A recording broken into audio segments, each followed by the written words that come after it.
Позади меня водопад Поликаря. Классный, шикарный водопад. Поднялся я тут довольно высоко. Где-то там внизу туристы.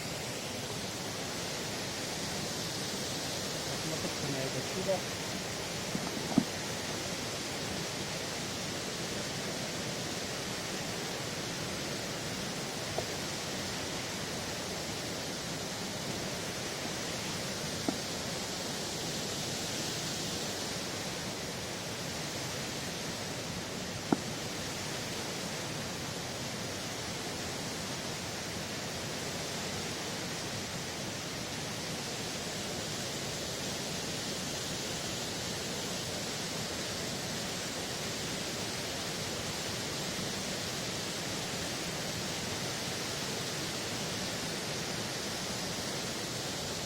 Непременно приезжайте сюда, на Красную Поляну, на город, в город, посмотреть на этот чудесный водопад.